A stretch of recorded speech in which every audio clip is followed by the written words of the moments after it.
ഭാവന മലയാളികൾക്ക് ഏറെ പ്രിയപ്പെട്ടവളാണ്. താരത്തിന്റെ ജീവിതത്തിലുണ്ടായിട്ടുള്ള പ്രശ്നങ്ങൾക്കെല്ലാം മലയാളികൾ സാക്ഷികളുമാണ്. ആ സ്ത്രീയെ സംബന്ധിച്ചിടത്തോളം ആത്മഹത്യയുടെ വക്കുവരെ എത്തിച്ചു അവരുടെ ജീവിതത്തിലുണ്ടായ പ്രശ്നങ്ങൾ. എങ്കിലും ആത്മഹത്യ ഒന്നിനും ഒരു പരിഹാരമല്ല എന്ന് ഉൾക്കൊണ്ട് ജീവിതത്തിലേക്ക് തിരിച്ചുവരാൻ ഭർത്താവടക്കം പലരും ഭാവനയ്ക്കൊപ്പം നിന്നു. തൻ്റെ ജീവിതത്തിലെ പ്രതിസന്ധികൾക്കെല്ലാം കാരണക്കാർ എന്ന് പറയപ്പെടുന്നവർ സന്തോഷവാന്മാരായി കുടുംബവും കുട്ടികളുമായി തൻ്റെ മുന്നിൽ ജീവിക്കുന്നത് കാണുമ്പോൾ ആ സ്ത്രീയുടെ മനസ്സ് എന്തുമാത്രം വിഷമിക്കുന്നുണ്ടാകും എന്ന് താരത്തിനെ അറിയുന്നവർ ചോദിക്കുന്നു. വിവാഹം കഴിഞ്ഞ് വർഷങ്ങൾ പിന്നിട്ടെങ്കിലും ഒരു കുഞ്ഞിന് ജന്മം നൽകിയിട്ടില്ല ഭാവന.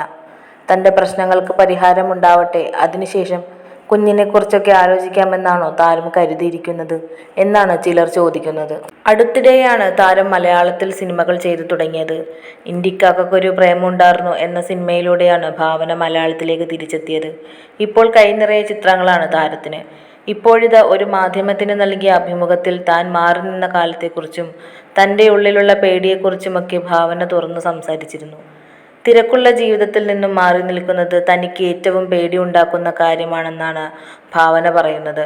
5 വർഷത്തെ ഇടവേളയെക്കുറിച്ചുള്ള ചോദ്യത്തിന് മറുപടി പറയുമ്പോഴാണ് ഭാവന തൻ്റെ ഉള്ളിലുള്ള വലിയൊരു പേടിയെക്കുറിച്ചും സംസാരിച്ചത്.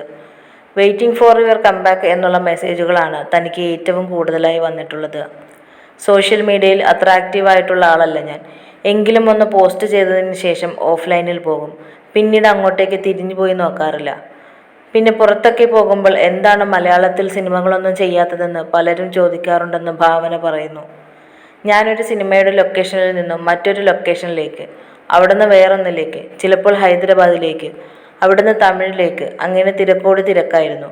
ഇതിനിടയിൽ കുറച്ച് ദിവസം വീട്ടിലിരുന്ന് തുടങ്ങിയപ്പോൾ ആദ്യം നല്ല രസമായിട്ടാണ് തോന്നിയത്. ഭയങ്കര സന്തോഷമായിരുന്നു. കാരണം രാവിലെ അലാറം വെച്ച് എഴുന്നേൽക്കണ്ട, മേക്കപ്പ് ഇടണ്ട, വീട്ടിൽ വെറുതെ ഇരിക്കാം, സിനിമകളും വെബ് സീരീസും ഒക്കെ കാണാം, ഭക്ഷണം ഓർഡർ ചെയ്ത് കഴിക്കാം. അങ്ങനെ രസകരമായിരുന്നു. അതൊക്കെ ഞാൻ മിസ് ചെയ്തല്ലോ എന്നോർത്ത് എല്ലാം എൻജോയ് ചെയ്തു. കുറച്ച് കഴിഞ്ഞപ്പോൾ ഭയങ്കര പ്രശ്നമായി. ഡിപ്രസ്ഡ് ആവാൻ തുടങ്ങി. ഇന്നും നെറ്റ്ഫ്ലിക്സ് ഇരുന്ന് കാണേണ്ടി വരുമോ, വേറെന്താണ് ചെയ്യാനുള്ളതെന്ന് ചിന്തിച്ചപ്പോൾ ആ തിരക്കുള്ള ജീവിതം മിസ് ചെയ്യാൻ തുടങ്ങി. സത്യം പറഞ്ഞാൽ കുറച്ച് കഴിഞ്ഞ് ഈ തിരക്കുള്ള ജീവിതമൊക്കെ തീർന്നാൽ ഞാൻ എന്തു ചെയ്യുമോ എന്നോർത്ത് എനിക്ക് പേടിയുണ്ട്. അത് ആലോചിക്കാതെ ഇരിക്കുകയാണ്. അങ്ങനെയൊക്കെ ചിന്തിച്ചാൽ എനിക്ക് വീണ്ടും ആകുലതകൾ കൂടും. ചില ആളുകളോട് എനിക്ക് വല്ലാത്ത അസൂയ തോന്നും. കാരണം അവർ എല്ലാത്തിൽ നിന്നും മാറി എനിക്കിതൊക്കെ മതിയെന്ന് പറഞ്ഞിരിക്കുന്നവരുണ്ട്. വീട്ടിൽ മാറിയിരുന്ന് അവരെങ്ങനെയാണ് ഇതൊക്കെ ചെയ്യുന്നതെന്ന് ഓർത്ത് എനിക്ക് അവരോട് വല്ലാത്ത അസൂയ തോന്നും. ഒരു 3-4 മാസം എനിക്കതിന് പറ്റും. അത് കഴിയുമ്പോൾ തീരെ പറ്റാതായി. ആ പേടി ഇന്നുമുണ്ട്. ഇപ്പോൾ സിനിമകളുണ്ട്, പുതിയ സിനിമകളുടെ കഥയൊക്കെ കേൾക്കുന്നുമുണ്ട്.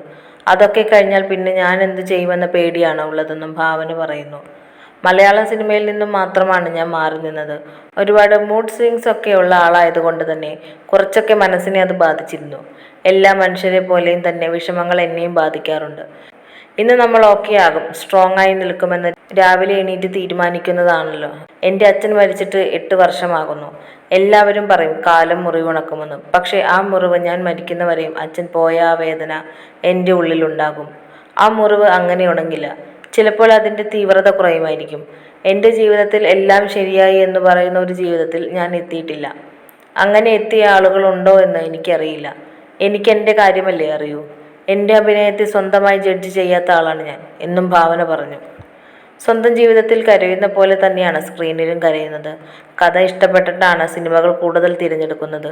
കന്നഡ സിനിമ എൻ്റെ ഹൃദയത്തോട് ചേർന്ന് നിൽക്കുന്നതാണ്. ഒരു പക്ഷേ എൻ്റെ ഭർത്താവിനെ കണ്ടുമുട്ടുന്നതും ഞങ്ങൾ ഒരുമിച്ചതും അവിടെ വെച്ചായതുകൊണ്ടാകുമെന്നാണ് തൻ്റെ ജീവിതത്തെക്കുറിച്ച് വിശദീകരിച്ച് ഭാവന പറഞ്ഞത്.